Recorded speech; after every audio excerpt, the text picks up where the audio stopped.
역대상 28장 20절부터 29장 9절까지 읽겠습니다.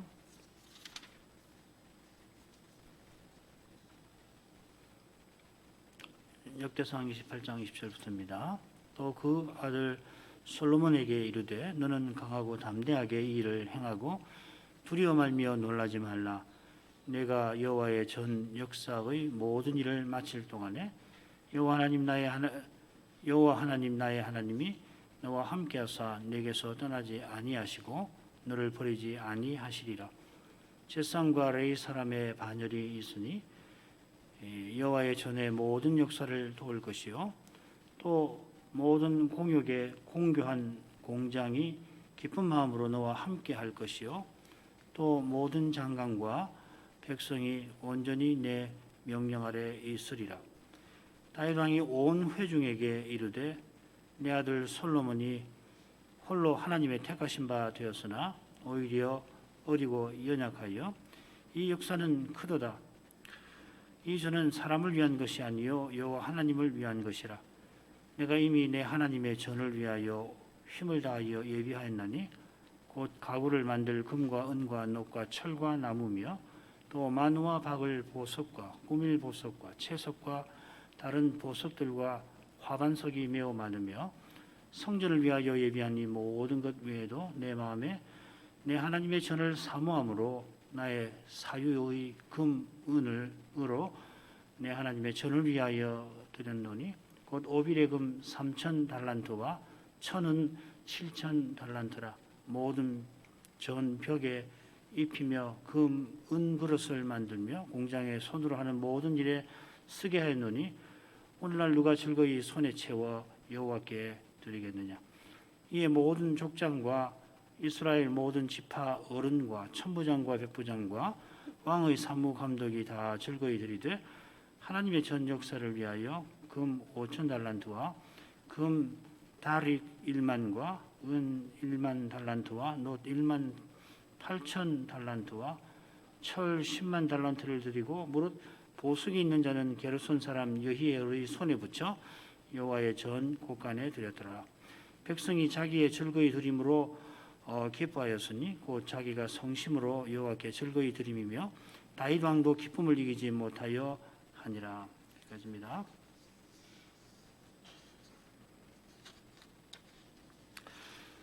역대기 선자는 다윗 생애를 성전 건축의 관점으로 줄곧 기술하지요. 그가 성전 건축을 간절히 바랐지만은 그 사명은 그의 아들 솔로몬에게 하나님이 맡기셨습니다. 다윗은 성전 건축을 준비하는 소임을 생애 마지막까지 힘써 이루게 됩니다. 세상 떠나기 전에 아들 솔로몬을 기름 부어 왕으로 세우면서 이 방백과 백성 회중들을 솔로몬을 도와서 성전 건축을 이루라고 부탁을 합니다. 부탁하는 자리에서 다윗은 성신께 받은 성전 식양을 설명하였죠. 오늘 그 다음입니다. 이제 다윗이 솔로몬에게 성전 건축을 위임을 합니다. 20절 21절인데 읽겠습니다. 또 그 아들 솔로몬에게 이르되 너는 강하고 담대하게 일을 행하고 두려워 말며 놀라지 말라. 네가 여호와의 전 역사의 모든 일을 마칠 동안에 여호와 하나님 나의 하나님이 너와 함께하사 내게서 떠나지 아니하시고 너를 버리지 아니하시리라. 제사장과 레위 사람의 반열이 있으니 여호와의 전의 모든 역사를 도울 것이요 또 모든 공역에 공교한 공장이 기쁜 마음으로 너와 함께 할 것이요 또 모든 장관과 백성이 온전히 내 명령 아래 있으리라. 20절은 이 단락 지금 28장 29장 이 단락과 짝을 이루는 첫 번째 단락 22장 2절부터 19절에 비슷하게 나옵니다. 22장 11절부터 13절에 아주 비슷하게 나옵니다. 여호와께서 솔로몬과 함께 하셔서 성전 역사를 이루게 하실 것이니 솔로몬들어 강하고 담대하라 하였습니다. 솔로몬이 하나님의 율법을 지켜야 한다는 내용은 역대상 28장 9절 10절에 나왔죠. 이 내용 22장에 있습니다. 이 세 가지인데 하나님 함께 하셔서 이루실 거다 담대하라 그리고 율법을 지켜라 이 세 가지가 나왔는데 두 가지 내용은 여기 나오고 율법을 지키라는 내용은 지난 시간에 살폈다 그 말입니다. 이런 내용이 여호와께서 여호수아로 가나안을 정복하는 사명 주시면서 하신 말씀과 턱 비슷합니다. 여호수아가 언약의 땅을 차지하는 목적이 성전 건축하는 목적과 실은 같습니다. 여호와께서 성전에 임재하여서 백성과 함께 하시면서 언약의 땅을 친히 다스려 주시는 것입니다. 이 목적은 예수께서 임마누엘로 오셔서 하나님 나라를 세우신 데서 이루어집니다. 우리가 그리스도로 말미암아 하나님의 집으로 세워지고 왕 같은 제사장이 되는 데서 하나님께 나아가는 데서 이루어집니다. 이것은 여호와의 전 역사의 모든 일이라고 하는 표현에 또 담겨 있습니다. 이걸 좀 더 정확하게 새기면 이미 말씀드린 줄 아는데 여호와의 집의 봉사를 위한 모든 일이라고 되어 있습니다. 성전은 만왕의 왕이 계신 집이라 거기서 제사장과 레위인이 그 왕을 왕 중의 왕, 만왕의 왕을 모시는 신하로서 봉사합니다. 제사장이 만왕의 왕을 섬길 수 있도록 여호와의 집을 짓는데 그 건축의 일을 인간 왕이 맡습니다. 인간 왕도 만왕의 왕을 섬기는 종인 것입니다. 솔로몬은 다윗 언약에서 여호와께 집을 지어드릴 인물, 곧 오실 메시아의 예표입니다. 오실 메시아는 솔로몬과 달리 여호와의 나라만 아니라 집에서 성전에서 섬깁니다. 왕이면서 대제사장입니다. 솔로몬이 성전을 세우는 일은 이 메시아의 오심과 붙어 있습니다. 다윗이 이어서 제사장과 레위 사람의 반열을 언급합니다. 어떻게 이 부분이 되냐면 보라 여호와의 전에 봉사를 위하여 제사장과 레위 반열의 사람의 반열이 이도다 이렇게 되어 있습니다. 그러니까 이 제사장 레위 사람의 반열이 뭐 건축을 돕는다 이런 내용이 아니고 갑자기 보라 제사장과 레위 사람의 반열이 이로다 이렇게 다윗이 말합니다. 물론 그들이 돕겠습니다마는 그보다는 그들은 성전 건축의 목적을 이루는 종들이라 하는 말입니다. 집을 다 지어도 그 지은 목적을 이루지 못하면 허망한데 그 목적을 이루는 종이 여기 있다는 것입니다. 여호와께서 솔로몬과 함께 하셔서 성전 짓는 일을 이루게 하실 것이고 성전 지은 목적을 이룰 수 있도록 제사장과 레위 사람의 반열이 있습니다. 이런 점에 비추어서 이 역대상 28, 29장은 이 다윗이 성전 건축을 솔로몬과 방백과 백성에게 위임하면서 이 건축을 위하여 헌상하게 하는 점을 강조를 하고 있습니다. 그래서 이 레위인들은 상대적으로 빠져 있는 것이죠. 이 부분에는 거의 표시가 그래서 이 제사장과 레위 사람은 마지막 단락 한 가운데 지금 28장 21절에 그리고 단락 끝에 아주 짧게 나옵니다. 사독을 기름 붓는다는 내용이 거기 나올 겁니다. 솔로몬이 성전 건축할 때 그와 함께 모든 공역에 공교한 공장이 있어 도울 것입니다. 이들은 하나님 섬기는 성전 건축에 지혜가 있고 이 지혜라는 말이 빠져 있는데 이 공교라는 말이 이 지혜라는 말인데요. 지혜가 있고 또 기쁜 마음이 있습니다. 다윗이 솔로몬에게 준 식양은 물론이고 지금 역대상 28장에 나오는 그 식양은 물론이고 역대하 3, 4장에 기록된 식양을 아무리 읽어봐도 도대체 무슨 모양이고 무슨 방법인지 우리로서는 잘 알기가 어렵습니다. 성전 지을 때 부사렐과 오홀리압에게 여호와께서 지혜와 총명을 부으신 것처럼 여기 총명이라는 말이 흥미롭습니다. 이 타분이라는 말인데 여호와 하나님이 이 타분으로 하늘을 짓고 굳게 펴신다 했습니다. 그러니까 이 총명이라는 건 하나님의 속성과 같은 건데 그걸 이 부사렐과 오홀리압에게 주셔서 성막을 짓게 하셨고 성전 지을 때도 이 깊은 마음을 가진 이들에게 성신의 지혜를 주셔서 짓게 하실 것입니다. 그래서 그 식양을 듣고서 이 모양이구나 이렇게 지어야 되겠구나 알게 하신다는 이야기죠. 게다가 모든 장관과 백성이 온전히 솔로몬의 명령을 받을 겁니다. 이거 작은 일 아니지요. 성신이 감하셔서 장관과 백성이 성전 건축을 자기 소임으로 받들게 하시는 겁니다. 나라가 융성하면은 왕이 대역사를 벌여서 자기 명예를 드높이려고 벌이다가 신하와 백성의 저항에 부딪히는 일이 얼마나 많습니까? 세상 왕이 자기 영광을 드러내는 것과 달리 만왕의 왕께서 거룩한 영광을 드러내려 할 때에 친히 백성의 마음도 주장하십니다. 물론 대역사를 이룰 모든 것을 친히 허락하십니다.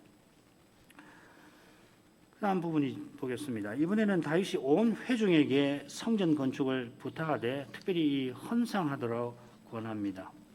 1절 이머리말입니다. 다윗이 성전 건축의 의의를 회중에게 알리는 내용입니다. 그 다음 2절부터 5절 상반절까지 다윗 자신이 힘을 다해서 성전을 위해서 예비하고 또 자기 개인 소유의 금은을 헌상했다 하는 내용입니다.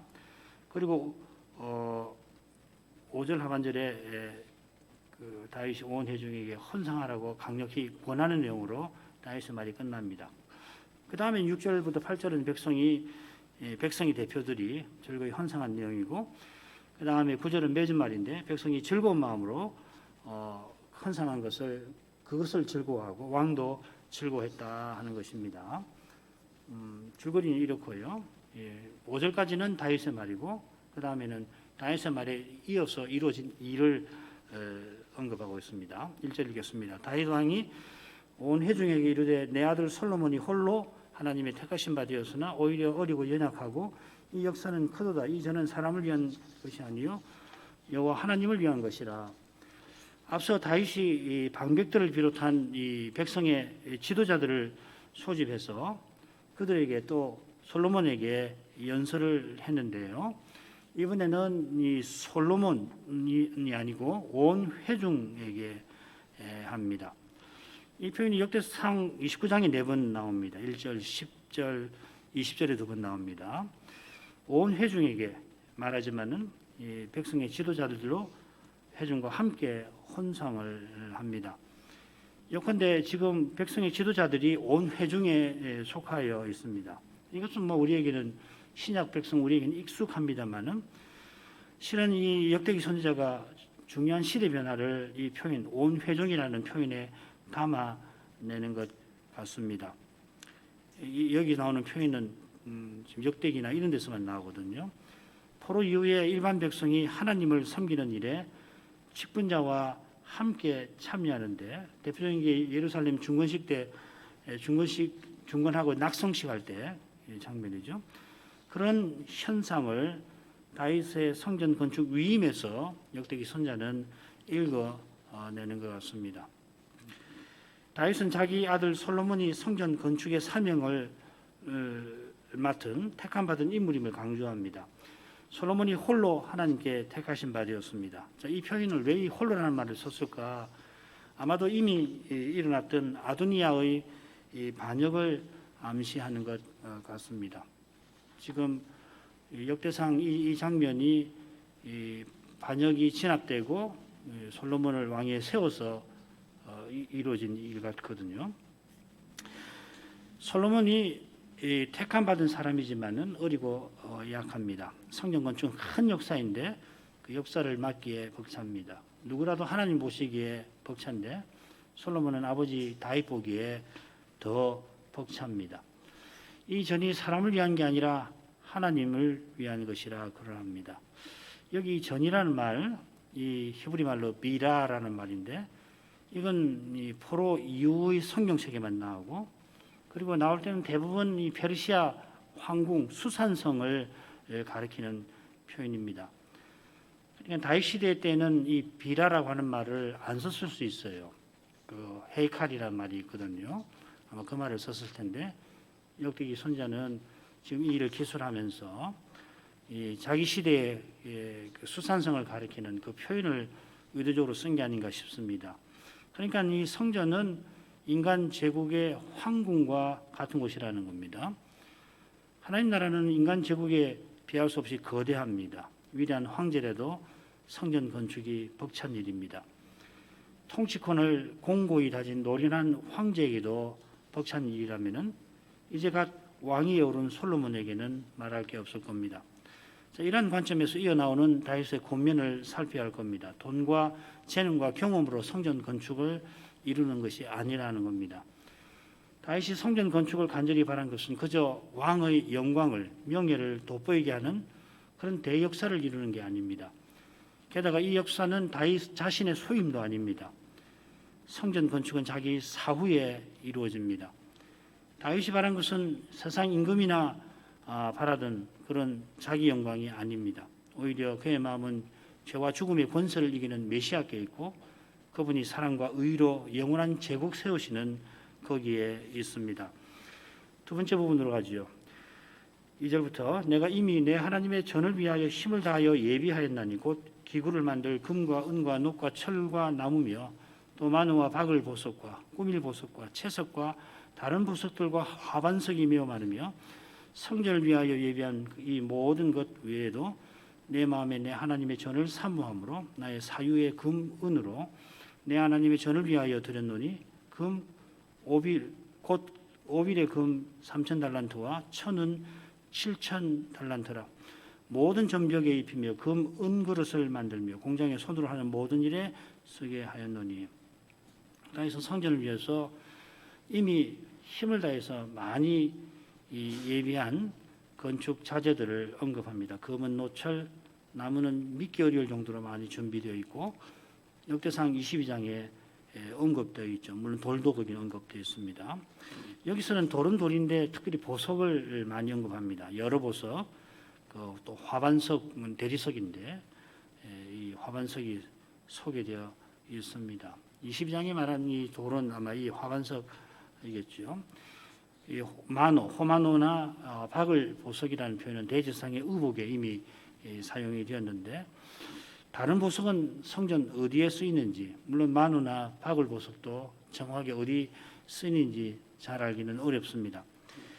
다윗이 이미 많은 건축 자재를 준비했지만은 이 모든 것 외에도 하나님의 전을 위하여 사유의 금은을 드렸습니다. 여기 사유라는 말이 중요합니다. 히브리 말로 셔글라라는 말이고 이게 출애굽기 19장 5절에 나오죠. 이 표현은 왕이 이 특별한 목적을 위해서 특별히 떼어놓은 준비한 재물을 가리킵니다. 그래서 시편 135편에서는 아예 특별한 소유라고 번역이 되고 출애굽기 19장 5절에서는 그냥 소유라고 되어 있습니다. 여기는 사유였는데 사사로운 재물이 아니라 왕의 특별한 목적을 위한 특별한 재물이라는 겁니다. 여호와께서 이스라엘을 특별한 소유로 삼아 제사장나라와 거룩한 백성이 되게 하셨는데 바로 그 목적을 위하여 쓰려고 다윗도 왕으로서 특별히 준비해 놓은 소유물이 있었던 것입니다. 이제 세상을 떠나면서 성전 건축을 위해서 특별히 떼어놓았던 그 소유를 다 드린 것입니다. 다윗이 드린 것이 그저 금과 은이 아니지요. 자기 전부를 드린 겁니다. 이미 드린 헌상도 마찬가지입니다. 우리가 주일 예배에 드리는 헌상이 우리 전부를 하나님의 특별한 소유로서 드리는 겁니다. 우리 전부가 하나님 것이니까 우리 전부를 대표해서 우리가 매주일 헌상하는 겁니다. 바로 이것이 우리가 매주일 얼마를 헌상해야 하는지를 정하는 기준이 될 것입니다. 구약시대 같으면은 매년 2번의 11조와 3년마다 또 11조를 드리게 하셨는데 이 소득의 20% 매년 또 제 3년에는 소득의 30%를 드리게 되는데 그것만 드리라 하신 게 아니라 결국은 이 11조라는 것 자체가 전부를 드리라 대표로 11조를 드리지만은 전부를 드리라 하신 겁니다. 소득의 전부만 아니라 우리의 시간, 우리의 힘을 포함해서 나아가 우리의 존재 전부를 드리게 하신 겁니다. 김홍종 목사님 이 헌상에 대하여 이미 우리 교회는 전에 배웠는데 책으로 나왔으니까는 늘 두고 읽으시면 큰 도움이 되실 겁니다. 구약 시대는 가나안에 들어갈 때 각 가족의 기업의 땅을 나눠 주시고 그 터에서 적어도 매년 2번의 11조를 내라고 하셨으니까 신약교회가 이 11조 규례를 고지곧대로 따를 것은 아닐 겁니다. 오히려 사도의 교훈을 쫓아서 각자가 자기 전부를 드리라는 이 헌상의 정신에 맞도록 하나님이 주신 소득에서 정하여 드릴 것입니다. 고린도후서 9장 7절이 사도의 교훈이지요. 각각 그 마음에 정한 대로 할 것이요 인색함으로나 억지로 하지 말지니 하나님은 즐겨내는 자를 사랑하시느니라. 마음에 정하는데 인색이나 함으로 말고 억지로 하지 말고 즐거이 헌상하라. 이 다윗도 이 사도의 교훈과 똑같이 헌상을 했죠. 내 마음에 내 하나님의 전을 사모함으로. 이것은 하나님을 즐거워하는 마음, 곧 하나님의 영광을 위하는 마음이겠습니다. 이런 마음이 가난한 과부에게 있어서 주께서 십자가 달리시던 그 유월절 기간에 생계비, 생활비 전부를 두랬던 전부를 그가 헌상했고 주님은 누구보다도 많이 헌상했다 하셨습니다. 다윗이 오빌의 금 3,000달란트, 천은 7,000달란트를 드렸습니다. 오빌은 뭐 아주 우수한 금을 생산하는 곳이죠. 그러니까 정금이라고 해야 될 것입니다. 그리고 천은은 또 품질이 가장 좋은 그런 은을 가리킵니다. 3,000, 7,000 합하면 1만이죠. 드린 금과 은은 여러 용도로 쓰입니다. 첫째, 전벽에 입히는 데 쓰입니다. 모든이라는 말은 원문이 없으니까 빼도 됩니다. 이것으로 전 벽을 입힐 건 아닐 거니까요. 둘째로 금, 은, 그릇 만드는 일을 비롯해서 공장이 손으로 하는 모든 일에 쓰도록 했습니다. 5절 하반절, 오늘날 누가 즐거이 손에 채워 여호와께 드리겠느냐. 듣고 있는 온 회중에게 헌상을 끝으로 권합니다. 조금 전에 살핀 대로 헌상은 즐거이 여호와께 드리는 것입니다. 이 드린다 나답이라는 말인데 29장에 무려 9번이나 나옵니다. 예컨대 이 표현에 지금 다윗이 권하는 헌상의 정신, 또 다윗이 성전 건축을 바라는 심정이 담겨 있습니다. 이 나답이라는 말이 달린 어디 쓰이냐면 거룩한 전쟁에 자원하여 참전하는 모습에 쓰입니다. 사사기 5장 2절 드보라의 노라에 2번이나 나옵니다. 다윗이 이 자원에서 적진을 달렸던 것처럼 이제도 자원하여서 자기 전부를 하나님께 드렸습니다. 자기가 성전 건축을 맡지 않고 또 성전 건축 전에 자기는 이 세상을 떠나지만은 솔로몬이 맡은 성전 건축에 자기가 쓰임 받고자 하는 겁니다. 그처럼 언약 백성도 헌상을 통해서 이 성전 건축에 쓰임 받기를 바란 것입니다. 이런 점이 이 손에 채우라는 표현에도 잘 드러납니다. 이 손에 채운다. 말레 야드. 말레라는 말은 채운단 말이고 야드는 손이라는 말입니다. 이 손에 채운다는 이 말은 특별히 제사장 직분에 위임한다, 세운다 하는 뜻이 있습니다. 그래서 출애굽기 29장 9절에 보면 아론과 그 아들들에게 위임하여 이런 표현으로 자주 쓰이는 말입니다. 그러니까 지금 회중이 다윗을 본받아 헌상할 때 마치 거룩한 직분에 위임되는 것처럼 거룩한 일에 쓰임을 받는 것입니다. 이게 굉장히 참 의미 있는 표현이고 역대기 시대를 놓고 보면 굉장히 의미가 있는 겁니다. 우리가 하나님께 헌상하면 하나님께서는 우리 헌상을 받으시고 교회에 돌려주시죠. 재직회는 하나님께서 주신 헌상금으로 중요하게 선교비, 예배비, 봉사비로 씁니다. 이 셋은 구약의 새 11조 정신을 구현하는 것이죠. 첫째 11조는 여호와께서 받으셔서 제사장과 레위인에게 주시는 것입니다. 주님의 일에 봉사하는 종들에게 생활비로 주시는 거죠.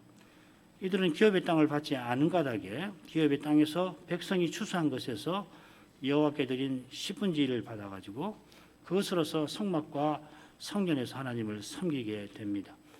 둘째 11조는 백성이 세절기에 유월절과 오순절과 초막절에 성소에 나가서 하나님을 예배하는 데 씁니다. 셋째 11조는 다른 두 11조와 달리 3년마다 드리는데 백성 중 가난한 자와 레인과 나그네 돕는 데 씁니다. 그 정신을 쫓아서 우리 교회는 하나님께서 주신 헌상금을 거룩한 교회답게 하나님을 섬기고 주신 사명을 이루는 데 쓰는 것입니다. 모든 교우들이 가령 말씀 전하는 건 아니지만은 헌상을 통해서 교회로서 말씀 전하는 일에 쓰임을 받는 것입니다. 우리 모두가 예배를 위해서 반주하지는 않지만은 우리가 각각 드린 헌상을 하나님께서 받아주셔서 찬송이 찬송답게 드려지는데 써주십니다. 신학교에서 가르치는 일이나 그 신학교에서 행정을 맡는 일, 또 교연합이 선교하는 일도 우리가 드리는 헌상을 받아서, 그러니까 결국 헌상하는 우리를 받아서 주께서 친히 이루어 가십니다. 물론 직분이나 봉사를 통하여 교회의 여러 일에 직접 쓰임을 받기도 하죠. 직분자로 쓰임 받기도 하고 봉사자로서도 쓰임을 받기도 합니다. 우리 현장에 표명된 대로 교회 여러 활동에 주신 은사를 통하여 자기를 들여서 깨닫고 자원하여 자신을 들여서 주님께 이렇게 쓰임을 받는 것입니다. 실제로 교회 활동을 하지 않더라도 주께 드린 헌상금이나 특별히 기도를 통하여서 우리가 주님께 쓰임을 받기도 합니다. 가령 교회와 교우의 기도 없이 어떻게 목사가 하나님 말씀을 제대로 전할 것이며 전한 말씀이 깨달아질 수가 있겠습니까? 6절부터 8절까지 읽겠습니다. 이에 모든 족장과 이스라엘 모든 지파 어른과 천부장과 백부장과 왕의 사무감독이 다 즐거이 드리되 하나님의 전 역사를 위하여 금 5천 달란트와 금 다릭 1만과 은 1만 달란트와 놋 1만 8천 달란트와 철 10만 달란트를 드리고 무릇 보석이 있는 자는 게르손 사람 여이엘의 손에 붙여 여호와의 전 곳간에 드렸더라. 다윗 왕이 이 고민하니까 모든 족장, 모든 지파어른, 천부장,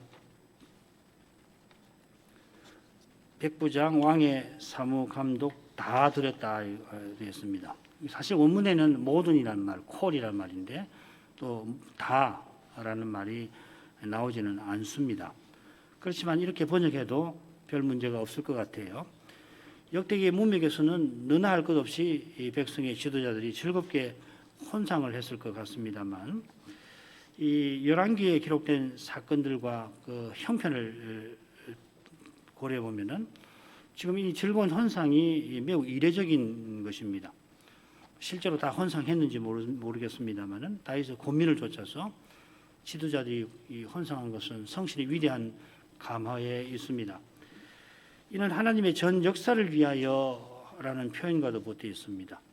28장 21절에 이 표현이 나왔습니다. 하나님의 집에 봉사를 위하여 그들이 헌상합니다. 이 봉사라는 말인데 이 성전 건축을 염두에 두고 번역자들이 이 역사라고 번역을 하긴 했는데 봉사가 저는 정확하다고 생각합니다. 성전이 만왕의 왕이신 하나님을 모시는 집이고 하나님을 섬기는 곳입니다. 지도자들이야 레인이 아니니까 거기 들어가서 직접 섬기지는 않습니다만은 이 레인을 통하여 제사장 나라에 속하고 또 그 나라에서 섬기는 겁니다. 여기 천부장과 백부장이 나온 것처럼 전쟁이 나게 되면은 여호와께서 이들을 거느리고 친히 싸우십니다. 그러면은 그 싸우는 진영이 임시 성소가 되어서 거기서 그들은 레인처럼 사령관이신 여호와를 모십니다. 그러한 심정과 태도로 그들이 헌상한 것이죠. 드린 헌상 내용이 나옵니다. 금이 5천 달란트와 1만 다릭입니다. 이 다릭이라는 말은 페르시아 시대에 많이 사용하던 금화를 가리킵니다. 에스라나 느헤미야에 나오는데 다리우스가 주도했다고 해서 이름을 다릭이라고 부릅니다. 이집트 또 아시리아 또 바빌로니아 같은 나라는 이 동전을 주저하지 않았습니다. 아직 나오지 않은 거 보니까는 주저하지 않은 것 같은데 이런 배경에서 보면은 다윗 시대의 주변 나라들에서 금화 동전이 사용되지 않았을 것입니다. 이 다릭이 사용되지 않았을 겁니다. 그런데 이 역대기 선자는 아까 그 비라라고 하는 말을 썼듯이 여기 굳이 다릭을 쓴 이유가 있을 겁니다. 1다릭은 8.4g입니다. 그러면 1만 다릭은 84kg이 되고 84kg은 이 달란트로 하면은 2달란트 조금 더 됩니다. 3달란트가 안 됩니다. 1달란트가 34kg이니까 아마 5천 달란트를 제하고 남은 것을 보니까는 대략 다릭으로 1만 정도 되니까 역대기 선자가 이 다릭이라고 하는 표현을 쓴 것 같습니다.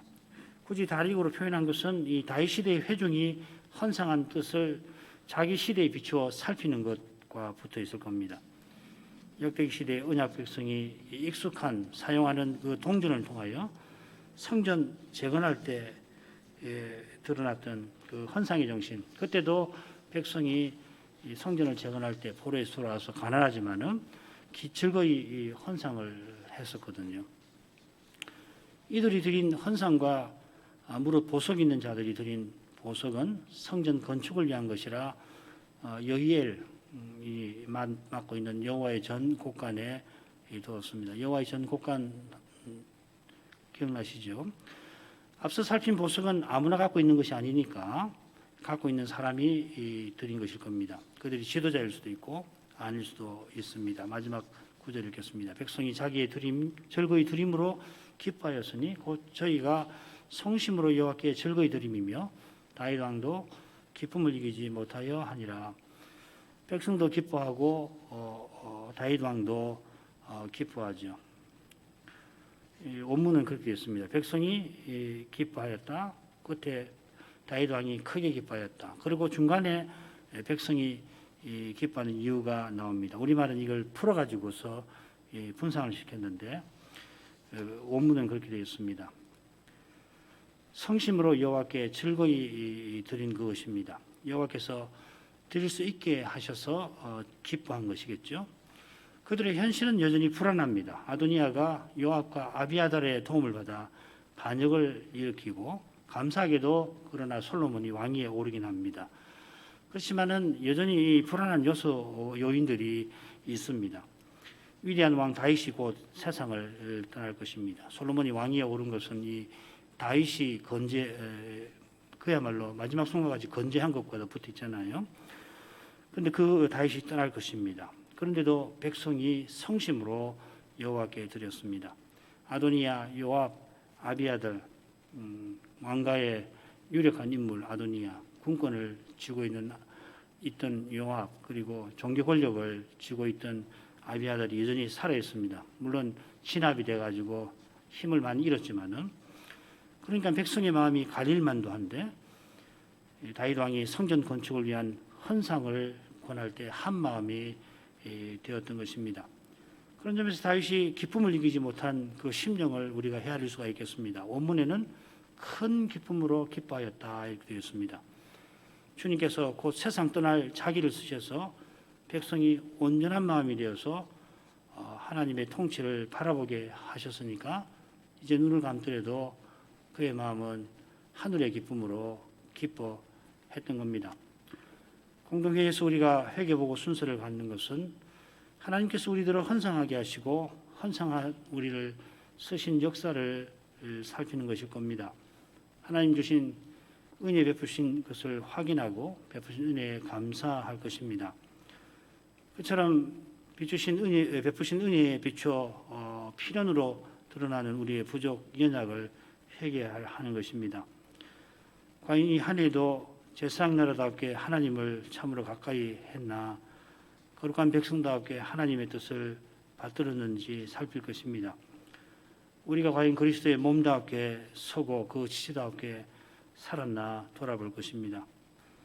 그런 것이 조금이라도 있다면 모든 영광은 우리 주님께 돌아가야 할 거고, 조금이라도 그렇지 못한 것이 있으면은 겸손히 주님의 용서를 구할 것입니다. 무엇보다 우리가 주님의 인도를 잘 받아 나가는지를 면밀히 살펴서 반드시 주님이 보이신 그 길로 갈 수 있어야 할 것입니다. 오늘 공동회의겠지만은 또 기도회니까 또 간단하게 기도할 제목 가지고 기도를 드리도록 하겠습니다. 올해도 코비드19가 온 세계에 여전히 창궐한 채로 다 저물어 가고 있습니다. 이 전염병만으로도 얼마나 많은 어려움이 있었는지 모릅니다만은 주님께서 마지막 주일까지 교회 예배가 이어지게 하셨고, 많은 교우들이 온라인으로라도 한 성신 안에서 하나님을 가까이 할 수 있게 해주셔서 엎드려 감사를 드립니다. 전염병보다 더 심각한 죄의 현실이 우리에게 있지만은 이런 현실에서도 수요일마다 주의 이름을 함께 부르게 하셔서 함께 기도하게 하시는 그 사실이 주님께서 함께 하셔서 친히 해답되어 주시는 그것을 늘 일깨워 주셨습니다. 주님께서 장차 온전한 해답이 되어 주실 뿐만 아니라 이제도 이미 함께 해 주셔서 연약한 우리를 붙들어 주신 줄 압니다. 오늘 공동회의로 모여서 우리가 헌상한 것을 주님이 받아주셨는지를 살필 것입니다. 주께서 베푸신 은혜를 헤아려 감사할 것입니다. 베푸신 은혜에 합당치 못한 것을 깨닫고 겸손히 회개할 것입니다. 무엇보다 우리가 교회 연합으로 서나오게 하실 때 우리에게 주신 그 사명을 우리가 이 한 해에 참으로 받들고 나갔는지 살필 것입니다. 혹시라도 잠시 누리는 평안함에 눌러 앉은 것은 없는지 돌아볼 것입니다. 현실의 문제와 씨름하는 것은 정말 힘든데 문제가 죄의 현실과 붙어 있어 그럴 것입니다.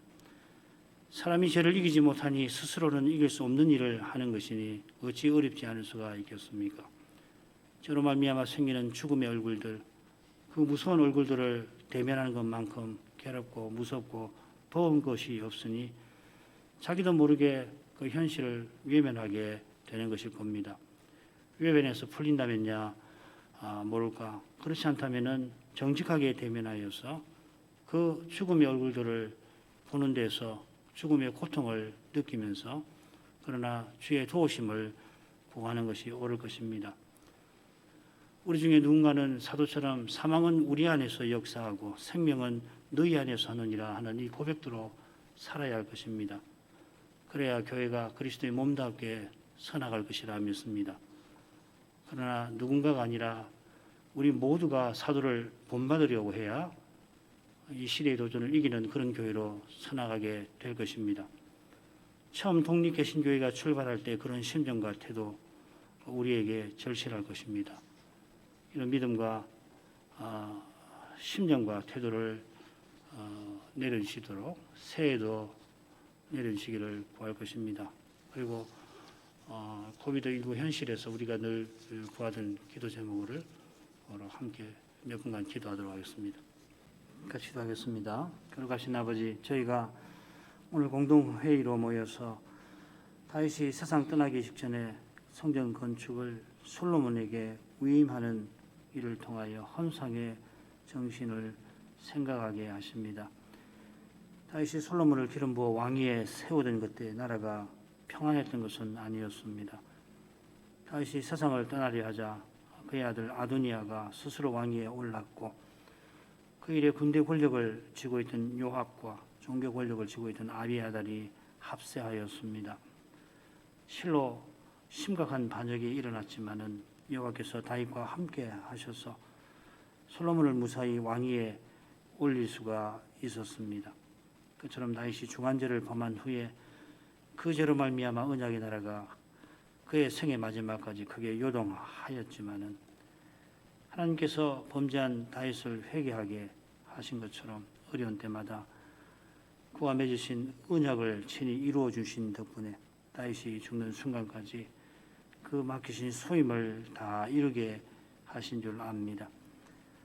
그가 성전 건축을 바랐지만은 그 소임을 솔로몬에게 주신 까닭에 다윗은 그 건축을 위해서 준비하는 것을 자신의 소임으로 알고 그 일에 생명을 쏟았습니다. 세상을 떠나기 전에 솔로몬에게 성전 건축을 위임하는 자리에서 온 회중도 자기처럼 즐거운 마음으로 하나님께 헌상하도록 권하였습니다. 다윗이 성전 건축 전에 세상을 떠나지만은 그가 헌상한 것을 하나님께서 받으셔서 성전이 건축되게 하신 것처럼 백성들이 직접 성전 건축에 참여하지는 못하지만은 헌상을 통하여 자기처럼 그 일에 쓰임 받기를 바라는 것입니다. 그리하여 성전에 여호와께서 임재하셔서 거룩한 통치를 펼치실 때 언약 백성이 그 거룩한 뜻을 주신 기업의 땅에서 각각 받들며 또 함께 거룩한 백성으로 서나가게 될 것입니다. 그처럼 다윗은 자기 후손으로 오시는 메시아께서 마침내 하나님의 집과 나라에 세움받아 세상 나라와 거룩한 백성의 사명을 다 이루어 주실 것을 간절히 바란 줄 압니다. 모세가 이스라엘을 시내산에 인도하였을 때 하나님께서 언약 맺으신 그 뜻이 그 이후로 제대로 이루어지지 않았을 뿐만 아니라 다윗 시대에도 그 뜻이 심지어 누구보다 그 뜻을 받들고자 했던 다윗 자신을 통하여 하나님 뜻이 허무하게 될 뻔했던 것을 다윗은 잘 알고 있었을 것입니다. 이 두려운 죄를 없이 하시는 분은 오직 오실 메시아 그분이십니다. 솔로몬도 아니고 다윗 자신보다 더 훌륭한 인물이 자기 후손으로 온다 할지라도 이 일을 이룰 수가 없고 오직 자기가 하나님이라고 고백했던 그 메시아만이 이룰 수 있음을 알았습니다. 모세도 자기와 같은 선자를 보내실 것을 예언할 때 그가 가나안 들어가기 전에 여호와의 거룩하심을 침해했을 때 이 다윗과 똑같은 심정으로 세상을 떠났을 것입니다. 다윗이 기쁘게 헌상하고 온 회중이 그러한 것을 하나님이 받으셔서 솔로몬이 성전을 짓게 하실 뿐만 아니라 다윗, 모세 그리고 이후에 이사야와 또 신실한 자들이 간절히 바라던 그 메시아를 이 세상에 마침내 보내주셨습니다. 여호와께서 친히 여호와의 종으로 세상에 오신 것입니다. 오실 때 심지어 한 아기로 아들로 오셨습니다. 이는 이전에 하신 모든 언약을 친히 이루시는 일이었습니다. 그리스도께서 십자가와 부활로 모든 언약을 과연 이루셨습니다. 우리의 죄를 다 담당해 주셨고 이제 하늘에서 죄의 권세로부터 우리를 건져주고 계십니다. 다만 주님이 이 위대한 일을 이루시는 방식이 이 세상과 전혀 달라서 우리의 눈에 늘 신비하였고 지금도 그러합니다. 우리의 죄가 두려운 신비여서 죄의 현실에서 주님의 능력이 드러나는 방식은 더 신비한 까닭에 믿음의 길을 걷는 자는 끊임없이 사람의 생각을 접지 않을 수가 없습니다. 납득되지 아니한 현실에서 탄식하며 기도해야 합니다. 그러나 믿음의 길에서 교회와 신자가 당하는 고난은 그리스도가 다시 오시는 그 사실과 딱 붙어 있다 하였습니다. 믿음의 길에서 겪는 그 고난이 그리스도와 함께하는 고난입니다. 그리고 이 고난이 그리스도와 함께 영광에 이르는 바로 그 길입니다. 믿음의 길에서 오해와 미움을 반드시 받아야 합니다. 사망이 자기 안에서 역사하는 일이 있어야 생명이 교회에서 형제에게서 역사합니다. 자비하신 아버지, 다시 오시는 그리스도를 이미 우리 가운데 영광의 소망으로 계시는 그리스도를 늘 의지하게 하옵소서. 이 그리스도께서 이날에도 어려운 현실 가운데에서 주의 이름을 간절히 부르는 자들에게 친히 위로와 격려가 되어주시기를 원합니다. 우리 연약한 몸에 건강과 힘을 주시고 가난한 우리에게 우리의 살림에 꼭 필요한 것을 주시되 소명 이루는데 필요한 모든 것을 넉넉히 허락하시며 이런 이들과 방황하는 이들에게 그리스도께서 이 연약한 우리를 채울해 주시옵소서. 그리하여서 이 그리스도를 말미암아 하나님의 사랑을 맛보도록 하심으로 과연 사랑하시는 하나님이 우리에게 있어야 할 그 전부이심을 깨닫게 하시고 어려운 가운데서도 하나님께 감사하며 소망 중에 우리 앞에 보이신 길을 끝까지 걸어가게 하시옵소서. 이 시간 특별히 핍박받는 주님의 백성들을 긍휼히 여겨주셔서 사람으로서 견딜 수 없는 그 현실에서 주님이 친히 함께 하시고 붙들어 주셔서 믿음의 증거를 굳게 하게 하시고 더하여 그리스도의 사랑을 꼭 나타내므로 그 사실에서 그리스도가 부활하시고 살아계시며 장차 틀림없이 다시 오실 것을 믿고 그 어려운 현실을 이날에도 잘 견디며 이기며 살게 하시옵소서. 오늘 모인 공동의회에서도 주님이 함께 하셔서 주님의 교회에 가야 할 길을 보여주시옵소서.